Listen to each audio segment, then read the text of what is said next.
NYC. Let's check in with London to see what they're working on. London, good morning.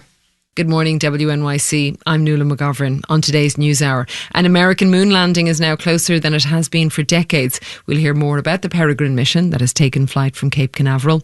Also, the director of Succession, Mark Mylod, after a stellar night at the Golden Globes. That's BBC News Hour, coming up at 9 on WNYC. 38 and partly sunny in the big city this morning, on our way to a high of 43 today under sunshine, and then tomorrow rain. Mainly late in the afternoon, then a high in the low 50s and gusty, and then get ready for Tuesday night. Heavy rain up to 3 inches, windy, gusty up to 46 miles an hour, and the temperature goes up to the mid-50s. So it's going to be a rough night, and there is a threat of flooding, severe flooding. We'll need to be careful about that. Again, 38 and partly sunny.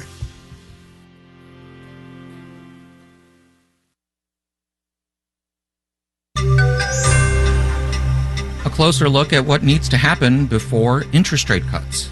Marketplace Morning Report is supported by Progressive. Progressive Commercial Insurance protects small businesses with customizable coverage options as unique as your business. More at progressivecommercial.com. And by UiPath. More than 10,000 organizations use the UiPath AI-powered business automation platform to put AI to work. UiPath.com/marketplace. UiPath, the foundation of innovation. From Marketplace, I'm Nova Savo, in for David Brancaccio. Many on Wall Street expect the Federal Reserve to start cutting interest rates in March, but Richmond Fed President Tom Barkin told Marketplace's Nancy Marshall-Genzer that a lot is riding on these first few months of the year. In a speech on Friday before the Maryland Bankers Association, Richmond Fed President Barkin outlined a number of risks to a soft landing, like if consumers and businesses pull way back on spending or if there's a shock to the economy.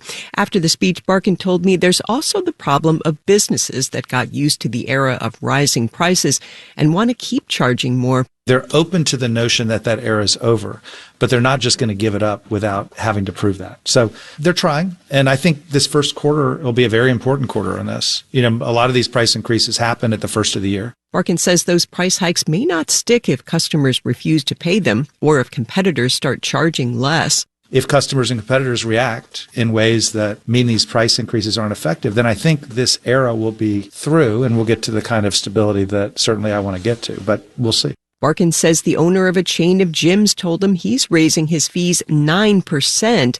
Barkin will talk to him again in 3 weeks to see if new members are willing to pay his weighty prices. I'm Nancy Marshall-Genzer for Marketplace.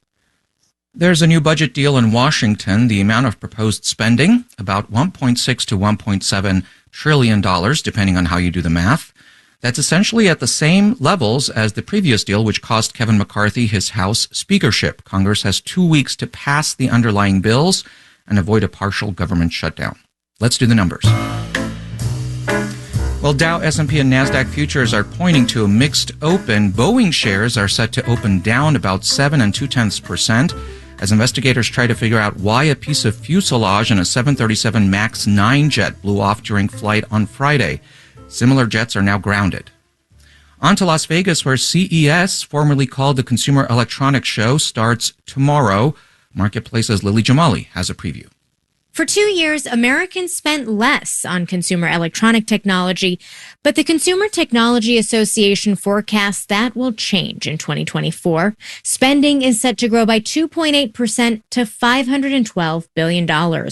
Small startups and tech giants alike will be presenting in hopes of attracting some of that spending, says Gary Shapiro, president and CEO of the Consumer Technology Association, which runs CES. Well, you know, we have 4,000 plus exhibitors in 2.5 million net square feet of exhibit space. It's the biggest international event in terms of having people come to the U.S. of any, including sporting events. At this year's show, expect talk of AI in pretty much everything. Chipmakers will show off processing power that lets users run AI apps on their computers, which are more secure than the cloud. Also on tap, AI in kitchen appliances like Samsung's smart refrigerator and the voice-controlled bidet seat that connects to your smart speaker. You know, just what consumers have been clamoring for. I'm Lily Jamali for Marketplace. Marketplace Morning Report is supported by Odoo, provider of an all-in-one management platform with a suite of fully integrated applications designed to simplify and connect every aspect of business in one software. More at odoo.com. And by Magoosh, online test prep for GRE, GMAT, SAT, ACT, and more. From self-paced to live courses, Magoosh offers many ways to prep smart at Magoosh.com.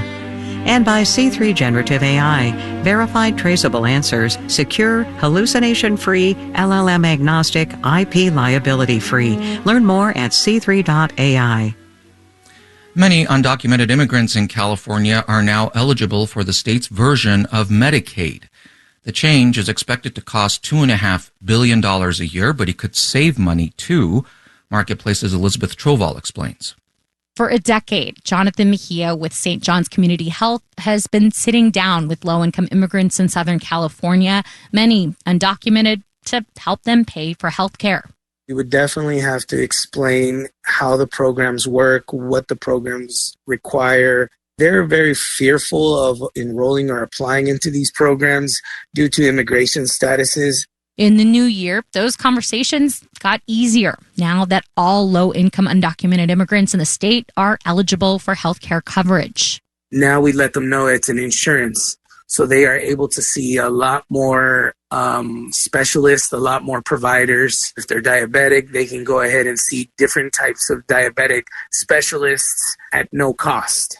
His network of clinics has signed up 13,000 existing patients for the newly available insurance, and hundreds more who haven't been served by these clinics before are now coming through the doors. Julia Gilat with the Migration Policy Institute says it's a notable expansion. We have seen other states start to move in this direction, but in most states, people who don't have legal status aren't eligible for public health insurance. The expansion adds to the $37 billion Medi-Cal program. Some of that expense may bring savings elsewhere, says Stanford's Adrienne Sabati. She studied healthcare costs among undocumented people in New York City with chronic conditions. Quite a few of these individuals used actually the emergency department setting for things that could be treated in the primary care context. To test the impact of primary care, they set people up with doctor's appointments. As a result, fewer people needed to go to the emergency room and were able to save about $500 in emergency department charges. Which makes sense. On average, emergency care is more expensive than preventative treatment. Drishti Pillai is with health policy research group KFF. She says researchers have found immigrants actually pay more into the healthcare system than they get out of it. Whereas for U.S. citizens, the amount that they spend on taxes and on health insurance premiums is less on average than the healthcare that they utilize. In other words, immigrants, undocumented immigrants in particular, subsidize healthcare for the U.S. born. I'm Elizabeth Troval for Marketplace. And I'm Nova Safo with the Marketplace Morning Report from APM, American Public Media.